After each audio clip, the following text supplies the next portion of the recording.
Hey everybody, movie reviewer next door here, and I'm back with another review. And this time, I saw Last Passenger. This is a 2013 mystery, or I, I guess suspense thriller film directed by Omid Nushin, and it stars Dougray Scott, Kara Toynton, Joshua Kainama, David Schofield, Ito Goldberg, and Lindsay Duncan. In this film, uh, Dougray Scott or Lewis, an overworked doctor, is on his way home from London with his young son Max. Clearly exhausted from his work, Lewis decides to take a nap on the train while an attractive young woman watches over his son. When he wakes, all but a few passengers have alighted, and he realizes that the train is not stopping to let anyone off. Determined to to the bottom of the mystery, Lewis goes to investigate and finds that the train has been taken over by an unstable driver who is hell-bent on destroying the vehicle along with all the remaining passengers on board. So, what did I think of Last Passenger? Well, the reason I decided to watch this was one, I love Dougray Scott. I love him as an actor. He was in Hitman. He's been in I remember liking him as the villain in Mission Impossible 2. Um, I've seen him in other things. The Resort, I liked him in The Resort. He's good in Tiger House, even though I think he was a bit underused. He's definitely a very solid actor. And I saw that it was kind of going for a Hitchcock feel, which even though I'm not huge on Alfred Hitchcock as a director, I think he was held back. I do feel for the sentiment. I have a similar sentiment to Quentin Tarantino that he was held back by the Hays Code. But this film, it's decent enough, but it definitely squanders a bit of the possible amazingness you could have had from this premise and um going for this type of feel in a thriller, like an old school like 60s 70s thriller feel. But let me get to the cast first.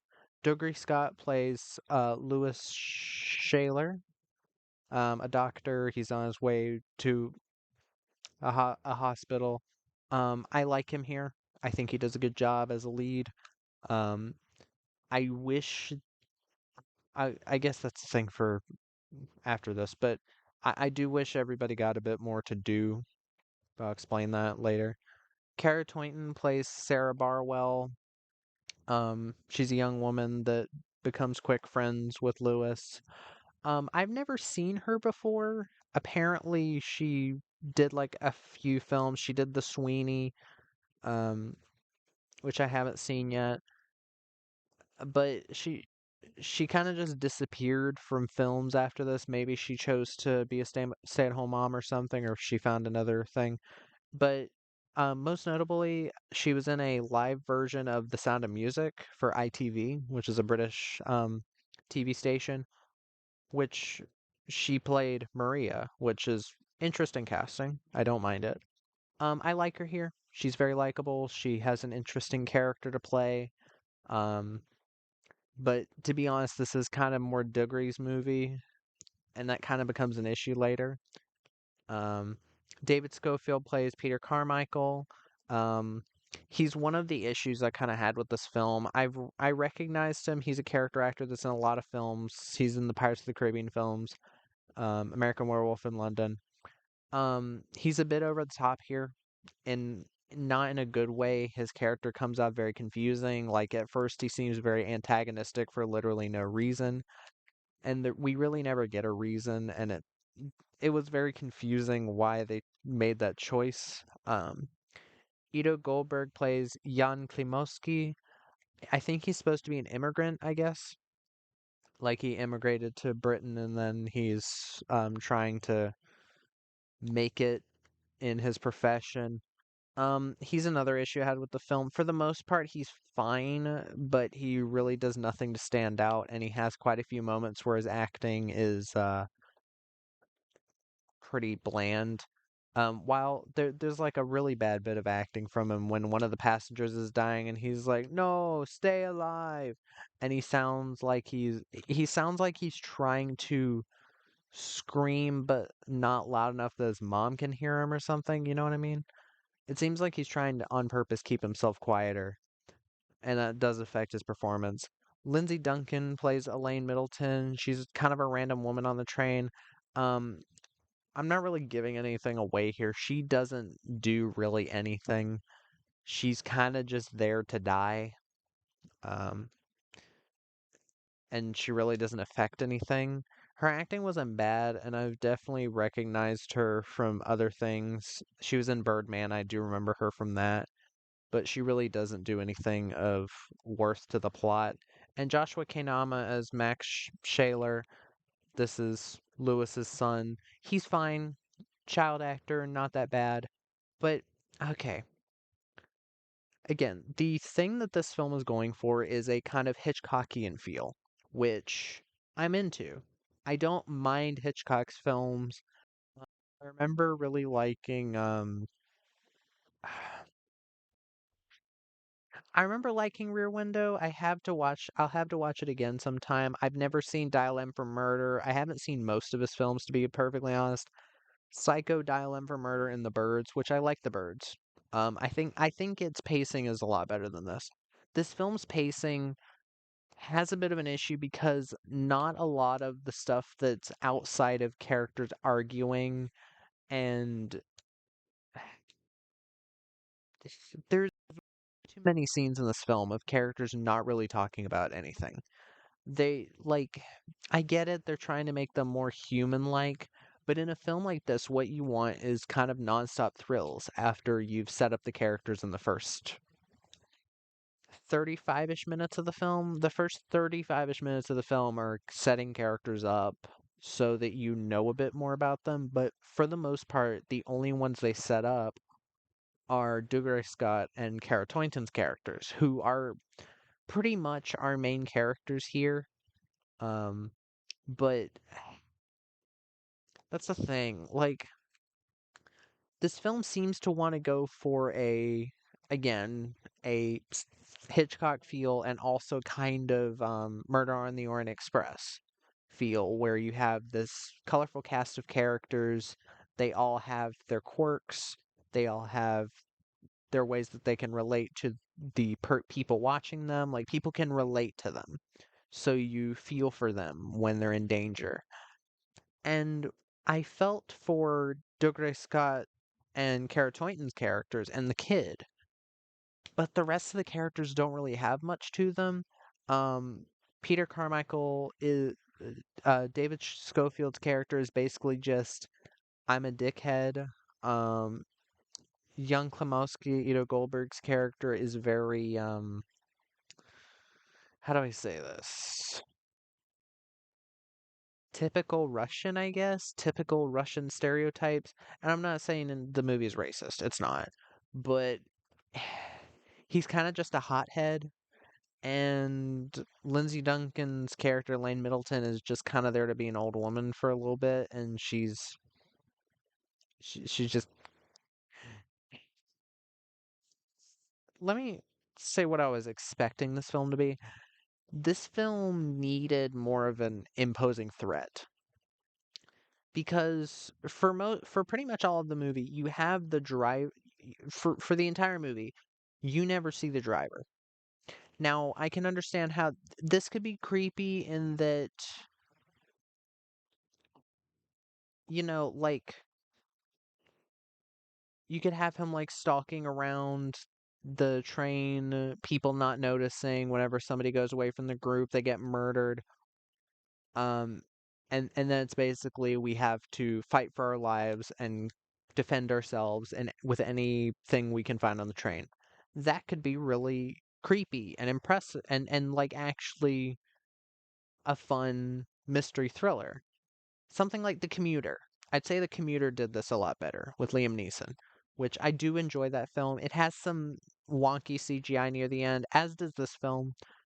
Um, but never too much that it takes me out of the film. But the commuter did this a lot better, where you had characters dying mysteriously, and then you found out who was doing it all. And I know it's kind of cliche, but I think it works better than what this does.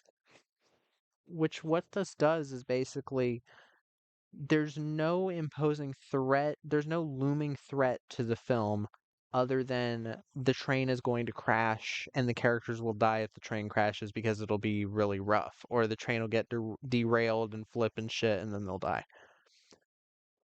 I feel like what this film was missing was it get, excuse me, again, a bit more of a threat to it. Because again, the driver of the train is our main villain, technically.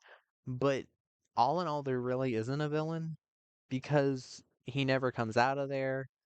Um, he's, he's not really a threat himself. The most he does is whenever somebody's trying to break into the room where he's driving the train, the room he's using to drive the train, he just starts honking the horn or blowing the horn, which is really loud, and I'm like, just use something to cover your ears. But other than that, he really doesn't do anything, and that was a bit of a disappointment to me because even in like Hitchcock's type of thrillers, you have somebody going around killing these people. And then you're thinking, oh, could it be one of the passengers that's the killer? That's what I was expecting. And I was very disappointed by that. I know some people would say like, "Oh, you were expecting something the movie's not trying to do," but from the trailer, I was thinking that's where it was going. And the trailer did make this film look a lot more interesting than it actually was. Now, why do I give it a 7 out of 10? Well, the film is technically very competent. This film was made on a $2.5 million budget, and I'm converting that from British to American. $2.5 million, which is not a lot, and you have mostly actors here other than David Schofield and Ito Goldberg doing very good work here. Like this is not a cheapo movie. It doesn't look low budget in the way that a film made for 2.5 million usually would look in the US. Britain knows how to stretch its dollar or its pound. Um, And for the most part, the effects in this film don't look that bad. There's a bit where a car gets hit by the speeding train and the explosion can look a little weird, but for the most part, they match it well. Like they match the light coming off of the car's explosion to the surrounding environment, so it doesn't stick out that bad, which is an extra challenge if you have it at night because you have to actually do the reflection shit on all of the areas. I probably sound really stupid to people who do CGI, but that's basically what it is. But um there's also an explosion near the end on the train itself and it looks pretty all right for the most part. Um that's not the issue. The technical competency of this film is on point. It looks good. It's a good looking film. It has some really nice shots of trains and of surround of even like the inside. They somehow managed to get some decent cinematography here. And again, the acting other than Ito and David is pretty good. I think the issue here is they had the idea to do a Hitchcockian thriller and they really didn't have enough content. Now, even with the villain not being a valid threat, really, other than he's going to crash the train and kill himself, which they never really give a reason for that. And I was expecting I was expecting him to at least, if he's not going to show up, at least give him a voice. The only time he talks is when initially one of the characters talks to him and reveals that he saw like a body or somebody hurt on the tracks and then he never talks again, which I think was a mistake. But um my main issue is that the characters really don't do much until like the last 50 minutes of the film to try to stop the or last 40-ish minutes of the film to try to stop it. They try a couple things. I feel like this a film that did this type of thing better, Red Eye. with Rachel McAdams and Cillian Murphy, where she's constantly trying to do sneaky things in order to get away from her captor. I think this film needed to do more of those types of things. Um, it it definitely feels a bit undercooked in that way. Um, Another thing I can give to this film as credit, the score, the musical score from I think it was Liam Bates, was really damn good. It really works. It really fits that like Hitchcock style that they're going for. It feels like if you put the score alongside like a thriller from the 60s or 70s, I think that it would fit. It's that good. Um but I was disappointed by this film. I really was. I was expecting a heart-pounding thriller, and don't get me wrong. There are multiple moments in this film where I was like, you know what, this is very intense. There's a part where Dogre helps the Russian or whatever guy to get outside to try to unhook a coupling or something to like detach the train cars, and it's very intense. I didn't know what was going to happen. It's very well done, very well shot. The effects don't the the effects could have very easily the effects in green screen could have very easily made this scene laughable, but it wasn't because it was really good work and it was very convincing. And there's other moments in the film where I'm like legitimately feeling tension. And I'm giving them a lot of credit for that because it's a hard thing to do is to create tension. But I can kind of tell this is a first time director in the fact that he doesn't he needed someone to help him with the pace because the pacing is a bit slow especially in the middle of the film or at the beginning. Like, I know they're setting up characters and I was pretty invested for the first 20 minutes in the character building, but it just kind of kept going until like 30 minutes and I'm like, okay, get it going. This is only an hour and a half movie. But yeah. um would I recommend this? Maybe. There are probably people who would be into this, even they probably wouldn't even think the pacing was that bad, but the pacing really did stick out to me for this one. It's still a decent enough movie, but I can also see ways that you could have improved this. Just editing wise to keep the pacing up a bit. But you needed all of the characters to have a bit more personality and you needed to give them a bit more to do, especially Lindsay Duncan, who is really doesn't have much to do here. And from her acting, it seems like she was doing a really good job. But yeah, um, that was my review of Last Passenger. If you've seen the film, let me know what your thoughts are in the comments down below. If you have any recommendations, put those down there as well. And Movie Reviewer Next Door, out.